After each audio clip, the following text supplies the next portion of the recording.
Décision Plus est au service des investisseurs boursiers depuis 1987, au tout début de l'autonomie boursière. Notre logiciel de graphique Market Vision Plus et notre logiciel de code dynamique Trader Plus en ont fait sa renommée. Nous sommes encore ici parce que nous évoluons sans cesse et que nous servons bien nos clients. Découvrez nos produits et services spécialement conçus pour l'investisseur actif et autonome dans la boutique Décision Plus. Le logiciel de graphique Market Vision Plus est en français. C'est le logiciel le plus utilisé par les investisseurs de chez nous. C'est lui que vous voyez dans le feu de l'action. Trouvez, classez et analysez plus facilement avec cet outil sans pareil pour suivre la bourse et prendre les meilleures décisions. Gardez vos titres à l'œil avec Market Vision Plus. Consultez la boutique Décision Plus pour en faire l'essai pendant 10 jours sans aucun frais, c'est garanti.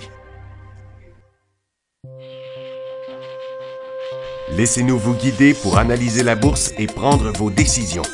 Les analystes de Guru.tv feront tout le travail pour vous. De minute en minute, nous classons les titres selon leur situation technique. Nous révélons les signaux d'achat et de vente. Nous publions des recherches poussées et nous prodiguons des conseils en temps réel. Ça commence avant l'ouverture et ça se poursuit jusqu'à la fermeture des bourses. Profitez de chaque cycle boursier avec Guru.tv. Trader Plus, l'instrument du day trader. 50 cotes qui clignotent en même temps. Autant de listes que vous voulez. Graphiques à la seconde. De 3 à 30 graphiques. Des alarmes à volonté. Des listes de cotes préparées. Des modèles graphiques préparés. Prêts à faire feu. Achetez, vendez avec Trader Plus.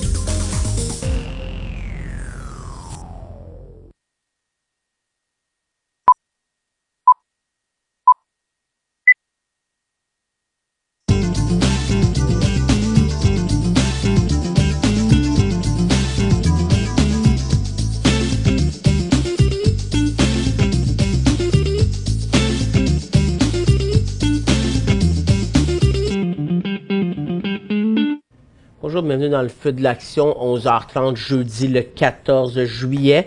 On a des marchés qui sont en hausse, 150 points sur le Dow, 60 points sur Toronto, beaucoup plus faible.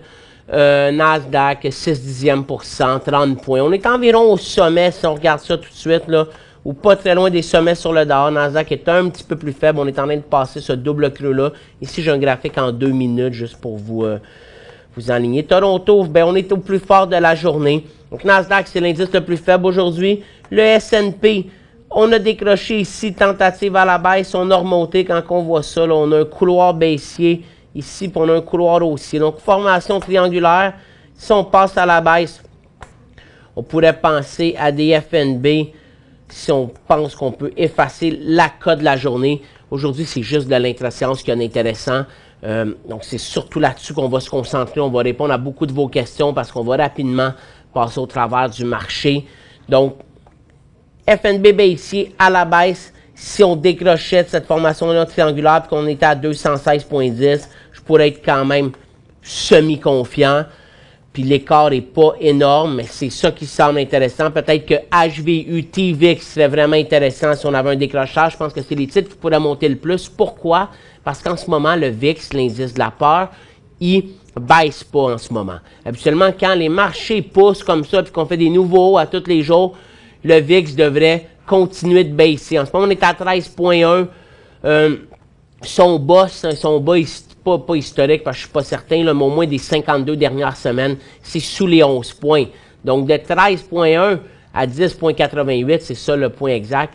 C'est quand même presque 2,20 $.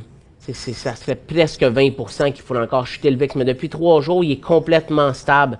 Le vrai VIX, là, la seule façon de le regarder le mieux, le vrai VIX, c'est de regarder VXX. C'est lui qui ressemble plus. Puis lui, il baisse plus que le vrai VIX qui est juste coté sur le Chicago Board and Exchange. Là. Parce que lui, il baisse un petit peu plus, tandis que le vrai VIX, il est pas mal à 13 depuis 3 jours. Donc la question, c'est pourquoi le VIX ne baisse pas si les marchés font des nouveaux hauts comme ça. Ça veut dire que le monde, en fin de compte, pas qu'ils sont inquiets, parce que s'ils étaient réellement inquiets, ils monteraient, mais en tout cas, ils ne sont pas 100% confiants. On pourrait dire ça comme ça. Donc, ils n'ont pas commencé à se protéger contre une correction du S&P 500, mais par exemple, peut-être qu'ils pensent que ça ne peut pas aller indéfiniment à la hausse. Ça, c'est un trade qu'il faut surveiller. Donc, ça veut dire que je pense que si le marché commençait à se corriger, mais HVU, il pourrait remonter plus rapidement. Si on reste avec un 2 minutes, mais qu'on met 250 pilotes, on voit qu'on a comme un long couloir. Donc, tu sais, si on passe là à peu près vers les 7, presque 8, un petit peu en bas de 8, là, on pourrait avoir un point d'entrée. Puis, je vais vous mettre un peu plus de période, disons 5 minutes, juste pour qu'on puisse mieux voir notre couloir. Tu sais, ça peut aller vite. 8 $. Après ça, 8,25, c'est à peu près un 3%. L'autre sommet, 8,60. Je pense que le VIX, si le marché part en correction, c'est le FNB qui va être le plus intéressant. HVU ou TVX, parce que je pense qu'il pourrait monter plus rapidement puisqu'il ne baisse plus. Ça, c'est la première chose. Sinon, ça serait SPXU ou SQQQ. Mais, SQQQ, est-ce qu'on va revenir négatif? Pour le moment, le Dow se tient vraiment bien. Toronto, on est solide. Maintenant, si on vient regarder nos secteurs, je les ai aussi en 2 minutes. Ce matin, l'énergie, on avait le pétrole qui rebondissait, ça semblait intéressant. Là, c'est complètement stable depuis l'ouverture. Matériaux, c'est intéressant à cause de l'or, à cause des mines, puis aussi à cause de tout ce qui est agriculture. Les titres d'agriculture sont super forts. Potash, Agrium, Mosaïque aux États-Unis, Intrépide Potash, CF Industries. Depuis 2 jours, ils rebondissent fortement. Donc ça aide les matériaux. L'or, on était en grosse baisse sur GLD ce matin. Donc le prix de l'or, on était en baisse importante. On perdait à peu près 15 à 18 $, mais on a rebondi. Le secteur aurifère est le secteur le plus intéressant aujourd'hui pour l'intra-séance. Donc à transiger. En rebond, on revient vers notre résistance. On résiste toujours au support. Ce matin, à l'ouverture, on passait en cycle baissier, puis on a rebondi. Le secteur devient neutre. Consommation discrétionnaire rebondit après son ouverture. Thomson Reuters était fort. Finance complètement stable. Industrie complètement stable, mais les chemins de fer sont forts. Ici, on a eu un cycle à la hausse. C'est Valeant, on va en parler depuis ce temps-là. C'est le calme plat. On a 2 titres à surveiller en ce moment. Knight Therapeutics, symbole GUD. Puis Valeant Pharma, symbole VRX. On va en reparler en détail aussi dans un instant. Mes autres secteurs, il ne se passe rien. Conso de base, et on va commencer avec lui. Conso de base, c'est Couche-Tard. Donc, on est à peu près au sommet. Couche-Tard, j'en parle depuis quelques jours. On arrive sur un point important. Donc, on a de la misère à passer ce sommet-là ici pour l'instant. Donc, si on était capable de se stabiliser puis de redonner un coup, je pense qu'on pourrait avoir un autre momentum, mais pour le moment, on ne l'a pas. Donc, qu'est-ce qui explique cette hausse-là de 150 points ce matin? Je dirais 2 choses. Premièrement, on avait la Banque d'Angleterre ce matin qui était supposée, qui avait son annonce de la banque. Tout le monde s'attendait à ce qu'elle baisse son taux directeur ou qu'elle augmente son programme d'assouplissement. Elle a gardé son taux directeur inchangé à 0,5. Elle a gardé son programme d'assouplissement inchangé à peu près à 300 quelques milliards de pounds. Ça fait vraiment, vraiment longtemps qu'il est inchangé. Donc, ça le fait que le pound est en hausse, le dollar américain est en légère baisse, l'euro aussi, mais c'est surtout le pound qui pousse 1,6%, elle reste faible. Le dollar canadien aussi pousse, mais ça, c'est d'autres raisons. Mais là, à première vue, on pourrait dire le fait qu'il n'ait pas agi et que le marché s'attendait à agir, ça l'aurait dû monter. Ça, je suis d'accord avec vous. On va skipper le petit bumper ici, on n'en a pas besoin. Donc, mais ce qui semble aider les marchés à continuer à pousser, c'est que tout semble pointer vers la prochaine rencontre du mois d'août. C'est ce que les membres semblent avoir dit. Mark Carney a dit, c'est qu'elle allait continuer à regarder les outils, puis aussi qu'est-ce qui allait arriver avec le Brexit. Là, on a changé de premier ministre, c'est rendu Theresa May, est en train de mettre son équipe en place, puis elle, son objectif, c'est de lancer les pourparlers le plus rapidement possible avec l'Union européenne. Donc, Mark Carney veut peut-être se donner une certaine marge de manœuvre, voir si ça vaut vraiment la peine d'agir ou si on va plutôt avoir une sortie tranquille avec pas trop d'effets. Donc, je pense que le marché, il garde espoir qu'il va avoir une action de la Banque centrale d'Angleterre. Ça, c'est la première raison pour laquelle je pense que ça monte. Puis la deuxième, c'est les résultats financiers de JP Morgan. Puis là, on va aller voir ça ensemble. Donc, secteur financier aux États-Unis. D'ailleurs, le secteur financier, le Dow Jones secteur est beaucoup plus fort que le XLF. C'est-à-dire que ce n'est pas la même composition. Mais quand on regarde les deux, là, on est sur un point vraiment important. Puis on entame la saison des résultats financiers aux États-Unis. JP Morgan aujourd'hui, demain, Citigroup, Wells Fargo dans les grosses. Lundi, je pense que c'est Bank of America. Mardi, Goldman Sachs. Puis il y a toutes les autres là, moins importantes. Puis on voit que les banques, c'est peut-être un des secteurs qui est encore le plus loin de son sommet. 465 points ici, donc 25 points de plus. 25 points, c'était à peu près un petit peu plus qu'un 5%. Sur XLF, si on le regarde, qui s'est dégonflé plus, on est à 23,58, 25,48, donc 2 $, presque 8%. Regardez JP Morgan en hausse de 2,17%. Elle a dégonflé un petit peu depuis son ouverture ici, puis elle semble vouloir encore dégonfler. On a fait 1,55 $, on s'attendait à 1,43 $. Puis maintenant, regardez l'écart, ils sont tous pareils, les banques. On est à 64,53 en ce moment. Le sommet est à peu près à 70. C'est encore pas loin de 6 $, presque 10% qu'on peut faire sur JP Morgan. Goldman Sachs, ça va être encore plus parce qu'elle a plus chuté, elle. Mais ce que je veux dire, c'est que les banques n'ont pas encore participé autant qu'on voudrait au rallye qu'on a. Si les banques, les résultats financiers sont bons dans les 3-4 prochains jours, puis qu'ils continuent à rebondir, mais le marché va aller encore plus loin. Là. Les banques, c'est un secteur qui est pesant aux États-Unis, puis ça n'a pas participé autant. Oui, ça rebondit fort, mais on était quand même beaucoup déprécié dans ce secteur-là. Donc, si le secteur financier embarque, ça pourrait être encore plus positif pour le marché. Donc, aujourd'hui, ils sont pas mal tous en hausse. Ça, c'est l'autre indice. Ça, c'est l'autre explication à la hausse des marchés aujourd'hui. Donc, si on revient à nos marchés, depuis ici, Nasdaq, 2 jours de correction, vraiment acheter en ce moment, c'est vraiment risqué beaucoup. Il faut attendre une vraie pause avant de pouvoir rentrer dans le marché. Il y a quelques secteurs qui semblent intéressants. Énergie un peu plus tôt cette semaine, mais ça n'a pas progressé. Puis là, en ce moment, le secteur qui rebondit puis qui est neutre, c'est l'or. C'est l'or puis le marché, vous savez, la relation que je pense entre les deux, habituellement, ça ne peut pas tenir. Le Dow Jones, beaucoup plus solide. Une journée de pause, lui, depuis la correction. Donc, on ne peut pas acheter ça non plus. Même chose avec le S&P 500. Donc, il faut le laisser aller. Il faut garder nos positions haussières. Prendre des profits quand on a l'opportunité. Mais c'est très difficile d'acheter des positions dans le marché. Aujourd'hui, je pense qu'on a une vingtaine d'élans total sur les 4 marchés.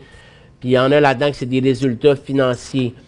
Toronto, ça continue aussi. Ça aussi, ça devient difficile de l'acheter. Le point d'entrée était ici si ça l'avait dégonflé.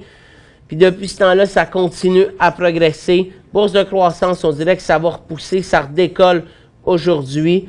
Donc là, l'été, ça revient. Le pétrole, on a ouvert en baisse. Non, excusez, on a ouvert en hausse ici. On a tout perdu, mais là, on est en train de repartir. Est-ce qu'on va encore effacer toute la baisse qu'on avait ici? Ça commence à être presque ridicule. Donc, pour le moment, le pétrole, c'est une grosse formation neutre avec aucune direction. Quand ça rebondit, c'est positif pour les titres d'énergie qui sont plus forts. Le gaz semble mettre plus de pression à la baisse. Puis l'or, après la grosse correction, la baisse, la grosse correction, le rebond, la grosse baisse d'aujourd'hui. Mais là, cette baisse-là rebondit depuis l'ouverture, puis ça nous amène avec le secteur le plus intéressant qu'on a aujourd'hui. Secteur aurifère, l'argent, c'est plutôt stable. Donc, on va y aller dans le secteur aurifère, c'est là que c'est le plus beau. Donc, on avait un semblant de décrochage qu'on a remonté rapidement, donc on n'a aucun point d'entrée sur aucun titre aujourd'hui, mais ça rebondit.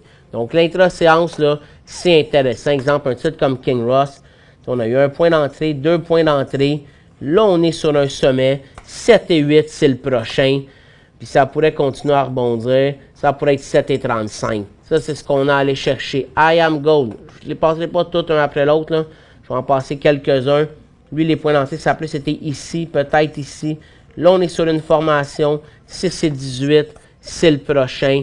Donc, on voit, ils font toute la même chose. On revient dans notre formation neutre. La majorité sont au milieu de la formation neutre. Donc, on est loin d'avoir des élans haussiers dans le secteur, mais c'est là qu'on peut transiger intra-séance.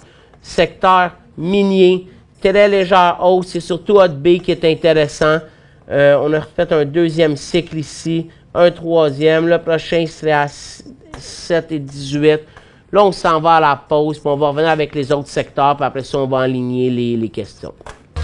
Pour joindre Michel Carignan et son équipe par courriel, écrivez à michelcarignan@decisionplus.com. 5 bonnes raisons de gérer vos investissements avec Banque Nationale Courtage Direct. Des frais de commission fixes à 9,95 en tout temps pour tous les clients et à partir de seulement 6,95 si vous êtes un investisseur actif. Aucun frais d'administration annuel si vous détenez plus de 20 000 $ dans vos comptes. La possibilité d'ouvrir des comptes enregistrés en devise américaine. Des outils performants afin de faciliter vos prises de décision. Un service à la clientèle primé et un niveau de satisfaction parmi les plus élevés de l'industrie. Pour en savoir plus, visitez le bncd.ca ou appelez-nous dès maintenant. Décision Plus est au service des investisseurs boursiers depuis 1987, au tout début de l'autonomie boursière. Notre logiciel de graphique Market Vision Plus et notre logiciel de code dynamique Trader Plus en ont fait sa renommée. Nous sommes encore ici parce que nous évoluons sans cesse et que nous servons bien nos clients. Découvrez nos produits et services spécialement conçus pour l'investisseur actif et autonome dans la boutique Décision Plus.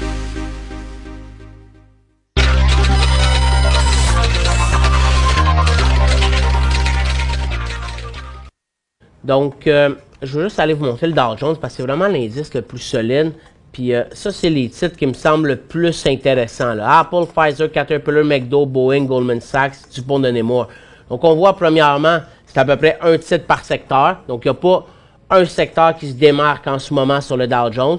Puis, on regarde Apple. Apple, vous voyez, ça, c'est un élan haussier. Ça fait partie des exceptions qu'on pourrait dire, j'achète aujourd'hui. Puis, je pense qu'Apple peut performer. Apple, il chute beaucoup plus que les autres titres parce qu'on s'inquiète beaucoup de la croissance puis de ce que l'iPhone 7 en septembre va offrir par rapport au iPhone 6S, exemple. Puis là, tout le monde dit qu'il n'y aura pas de grande amélioration, puis Apple aurait besoin d'une grosse amélioration pour que ses ventes d'iPhone reprennent une certaine croissance. C'est pour ça que le titre est beaucoup plus faible. Donc, il y a des raisons fondamentales derrière ça. Quand on regarde le couloir, on peut quand même se dire qu'on est peut-être capable d'aller aux alentours des 104 $. Ça donne à peu près 104, ça serait le dernier effondrement qu'il y avait eu probablement sur ses résultats financiers. 27 avril, ouais, ça serait ça. Puis le 27 juillet, ça serait ses nouveaux. On pourrait peut-être aller là entre 104 et 106, qui nous donnerait entre 6 et 8 $, un petit peu moins que 10 %. Peut-être un des beaux élans aussi aujourd'hui. Puis dans les autres, Pfizer, pour moi, c'est plus une continuité haussière, là. On peut le voir comme élan, mais je suis pas mal moins convaincu. Caterpillar qui continue de rebondir. Il n'y a pas de point d'entrée ici. McDonald's non plus. Bon, j'ai mis Boeing parce que la cote était dans le sommet, mais il n'est pas super beau. Goldman Sachs dans les banques, c'est peut-être une des plus solides. DuPont de Nemours, je vous ai dit tantôt que les titres d'agriculture étaient vraiment forts. Si je vais vous les montrer vite, là. Donc hier, bon rebond de potache, on continue le rebond. Mais ça reste un titre qui est vraiment faible. Même chose donc avec Agrium, on poursuit le rebond. Agrium, il est plus fort, mais il n'y a pas de point d'entrée. Le point d'entrée était là 4 jours quand le marché a décollé. Mosaic continue de rebondir, beaucoup de résistance. C'est pas des points d'entrée. Un qui a un point d'entrée peut-être aujourd'hui, un autre, Intrépide, potache, petit titre à 1 $. Et demi. Si on dit qu'il va revenir vers les 1,83, ça c'est quand même intéressant. C'est 35 sous à peu près. C'est plus que 20 %. On est en hausse de 10 %. Intra-séance, probablement plus intéressant à transiger. Il a donné son point d'entrée à 10 h, à 11 h. Puis ce temps-là, il est en hausse parce que si on achète ça, on vise une grosse perte. C'est ça aussi le problème en ce moment. C'est 28 sous de perte si on veut respecter le point de sortie. Si on sort, disons, au bas de la cote d'aujourd'hui, ça va quand même être un 10-11 % qu'on va faire. Est-ce que c'est des titres qui en valent la chandelle en ce moment avec un marché qui semble étiré vraiment? Moi, je pense pas. Donc, c'est ce qu'on a les nouvelles. Là, je vais vous faire celle de Valeant parce que je vous l'ai dit tantôt. Donc, je vous l'ai dit, Knight Therapeutics, titre le plus intéressant. Pas beaucoup de volume, mais on pourrait revenir vers les 8,80 puis par la suite 9,30. Donc 8,80 là, qui est notre sommet ici, c'est 40 sous. C'est 5%. On perdrait environ, on sortirait vers les 8,15 là, donc on parle à peu près un 20 sous, 23 sous. Donc on parle d'un 3% pour 5%. C'est pas si pire. Puis l'autre titre qui rebondit, ben c'est Valiant. Valiant, il s'est passé deux choses hier pour qu'il s'effondre comme ça. Premièrement, à 1 heure, il y a l'information qui est sortie que Michael Person, l'ancien PDG, a vendu 5 millions d'actions. Donc, vite, c'est à peu près pour 150 millions de valeur.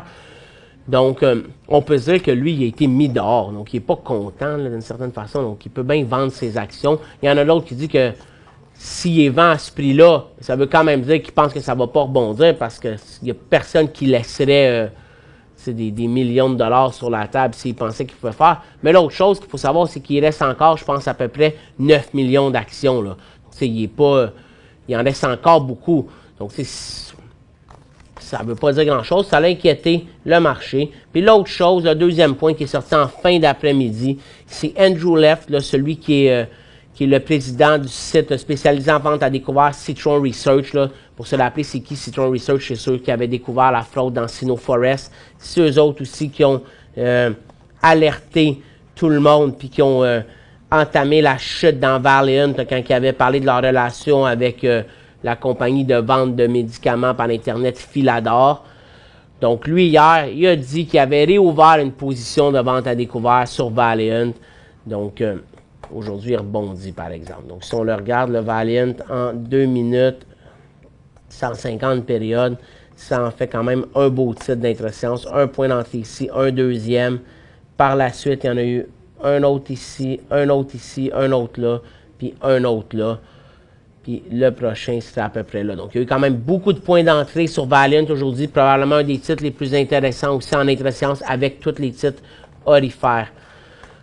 Dans mon secteur énergie, ben là, le pétrole, on a dit qu'il rebondissait. Les titres, par exemple, ne bougent pas du tout. Donc, si on en a acheté ici, on conserve toujours. Le pétrole rebondit, il ne brise pas. Puis les titres restent dans leur formation neutre, qui n'ont pas décroché. Dans les titres qui semblent pousser le plus aujourd'hui, Advantage and All, Tourmaline, un peu plus haut, ça serait un élan. Nuvista. Par contre, si le secteur, lui, ne pousse pas plus, je trouve que je suis pas sûr que je l'achèterai aujourd'hui. Tu sais, mardi, on avait vraiment un mouvement de secteur au complet. On avait à peu près 70-80 élans au Canada et aux États-Unis dans l'énergie. Puis le lendemain, le pétrole perdait 6,5 %. Donc, c'est quand même inquiétant. Si vous en avez acheté mardi, je pense qu'on les conserve. Aujourd'hui, vu ce qui est arrivé mardi, je suis le plus inquiet de rentrer en ce moment. De toute façon, il y a très peu de signaux d'achat dans l'énergie. Puis c'est à peu près ça dans les secteurs. Je vous ai dit industrie, on monte, mais tous les autres secteurs, c'est des continuités haussières. Donc, le mot clé, c'est en swing trading, en ce moment, il n'y a rien. Puis on ne vend pas de titres à découvert non plus en ce moment. On pourrait jouer les marchés intra-séance avec des FNB baissiers, comme on a dit, mais il faut rester prudent.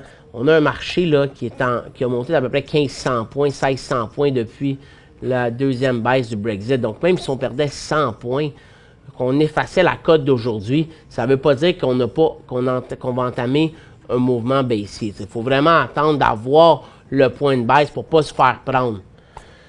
Donc, on s'en va répondre à vos questions maintenant.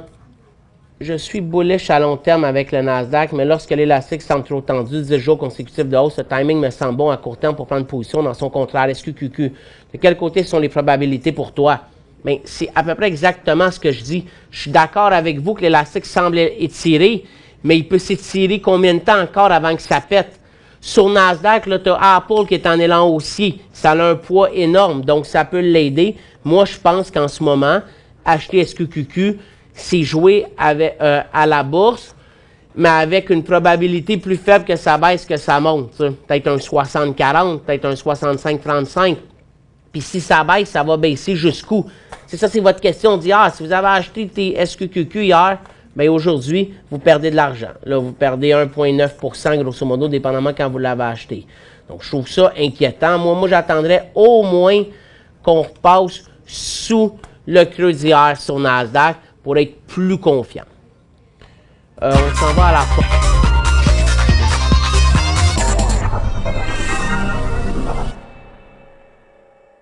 5 bonnes raisons de gérer vos investissements avec Banque Nationale Courtage Direct. Des frais de commission fixes à 9,95 en tout temps pour tous les clients et à partir de seulement 6,95 si vous êtes un investisseur actif. Aucun frais d'administration annuel si vous détenez plus de 20 000 $ dans vos comptes. La possibilité d'ouvrir des comptes enregistrés en devise américaine. Des outils performants afin de faciliter vos prises de décision. Un service à la clientèle primé et un niveau de satisfaction parmi les plus élevés de l'industrie. Pour en savoir plus, visitez le bncd.ca ou appelez-nous dès maintenant. Laissez-nous vous guider pour analyser la bourse et prendre vos décisions. Les analystes de Guru.tv feront tout le travail pour vous. De minute en minute, nous classons les titres selon leur situation technique. Nous révélons les signaux d'achat et de vente. Nous publions des recherches poussées et nous prodiguons des conseils en temps réel. Ça commence avant l'ouverture et ça se poursuit jusqu'à la fermeture des bourses. Profitez de chaque cycle boursier avec Guru.tv.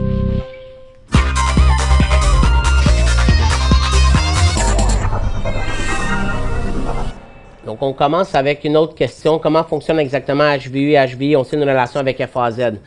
On l'explique souvent, HVU, HVI, mais des fois ça vaut plus la peine d'aller lire. Là. Petite recherche sur Google, vous allez avoir d'autres informations.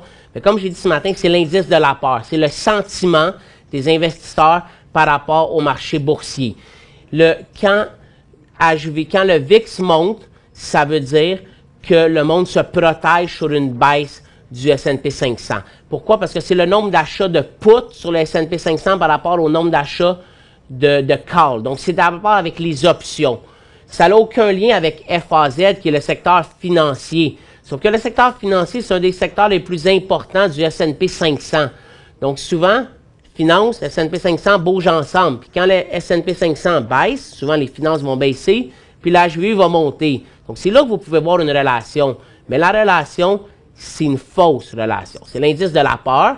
En ce moment, comme on dit, le sentiment, il n'y a pas de peur sur le marché quand le VIX est à 13. Tant qu'on est en bas de 17, là, il n'y a pas de peur sur le marché. Quand on commence à monter en haut de 20, là, on s'inquiète pas mal plus. Donc, c'est le sentiment de peur sur le marché. En ce moment, il n'y a pas de peur parce qu'on est à 13, mais il n'y a pas de sentiment d'euphorie dans les derniers jours parce qu'on ne baisse pas sur le vrai VIX. On reste à 13 depuis 3 jours.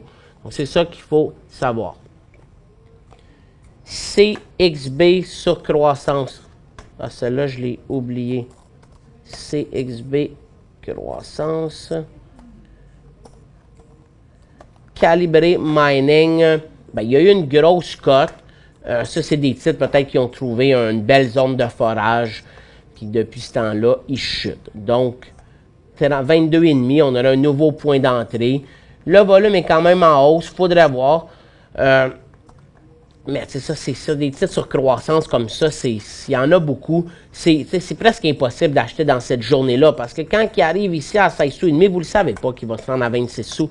Donc, il ne faut pas s'en vouloir, il ne faut pas penser que j'aurais pu être capable. C'est des mouvements pour moi qui sont trop abrupts. Tant mieux si on est capable d'en accrocher un une journée, puis qu'on l'achète, puis le titre, il fait ça. Quand vous voyez des cotes comme ça, il ne faut pas hésiter à prendre des profits dans la journée même aussi, là. Parce que la personne, disons, qui l'aura acheté ici à 17 sous, puis à 25 sous, il dit non, demain, il va faire une autre cote. Bien là, il est déçu quand on vient à 18 sous. N'hésitez pas à prendre des profits quand vous voyez des cotes comme ça. Primero Mining, si correction, est-ce que PHA à 2,20 $, merci, et or va-t-il exploser? Je ne pense pas que l'or va exploser. En ce moment, l'or monte avec le marché, ce qui est déjà étrange. Donc, c'est peut-être qu'on va se rendre à 1400 sur l'or si jamais on avait une vraie correction. Exploser, il va falloir qu'il y ait quelque chose de plus grave sur le marché pour que l'or explose. Primero Mining, vous l'avez acheté à 2,20 $. C'est la grande question, là, vous l'avez acheté ici, là. C'est combien de profits vous avez pris. Puis si vous n'en avez pas pris 2, je pense que vous risquez, vous jouez avec le feu. WRN, achat à 1,22 $. Vous êtes à 1,31 $, ça c'est dans le cuivre, les matériaux. Vous faites 9 sous. Donc 9 sous, là, c'est quand même bon sur un titre à 1,22 $. C'est 8-9 %. C'est le cuivre. Les mines, ça semble intéressant. Mais je je ne sais pas combien vous en avez, mais si vous prenez un profit là, vous faites pas mal. Puis s'il retombe après ça à 1,18 $, ben vous vendez le reste. Puis s'il retombe à 1,22 $, vous pouvez revendre le reste, vous allez avoir un trade qui est bon. Donc moi, je prendrais un profit 8-9% en ce moment dans un marché qui est quand même fortement étiré. Orbit, acheter 25 000 à 30 sous, que faire? Prendre un profit. Il est à 40 sous le titre. Vous faites un tiers, vous faites 30%, 33%, vous faisiez presque 50% ici. On prend un profit. S'il décroche, on en prend un deuxième à 37,5. Moi, c'est ça que je ferais avec Orbit. Il a monté les deux jours ici pour des raisons qu'on ne sait pas. Il avait annoncé une mise à jour de son usine ici pour dire que les travaux y allaient toujours bien. Il n'y a pas eu d'autres nouvelles, donc probablement que c'est le même cycle là-dessus. Puis après avoir pris votre profit, s'il redécolle, bien, vous le conservez. Puis s'il fait un autre 15% sur une autre cote comme celle-là, bien, vous prenez un deuxième profit. Puis si c'est à la baisse, bien, vous prenez le deuxième profit ici. Puis après ça, vous allez avoir des marges de manœuvre. BBU.UN, achat ou pas? Oui, hier, c'est un achat sur le BBU.UN.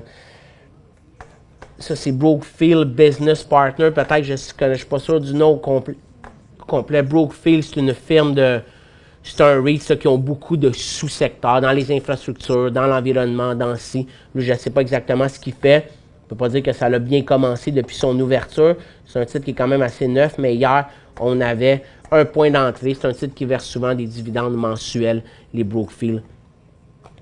AVA, croissance, acheter 100 000 à 27 sous et demi. Conserver, je suppose. Ben non. Ben oui, on conserve une partie, mais on prend un profit ici aussi. 27,5, 32 cents. Vous faites 20%. Ça, c'est dans l'ordre en plus, probablement à cause du non-orifère. Je ne sais pas pourquoi il a monté hier, mais vous en avez pour 27 000 $ environ. Vous pouvez prendre un profit, mais ici, vous perdiez tout ce matin à l'ouverture. Moi, l'or m'inquiète, même si ça rebondit tout le temps, tous les jours.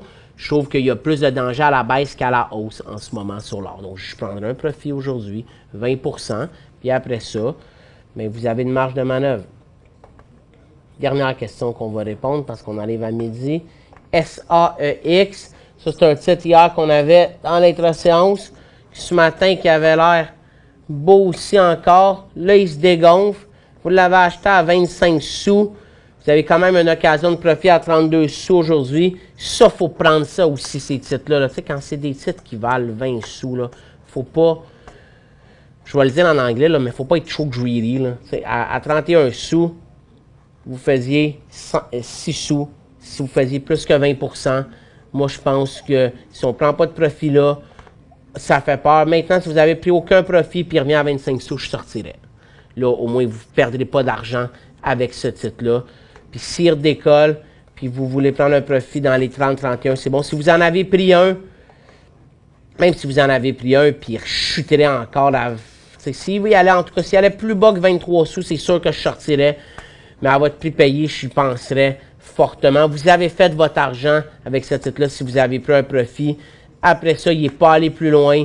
Des fois, il faut passer à d'autres choses. Je vous souhaite une excellente journée. On se revoit demain, même heure, le 15 juillet.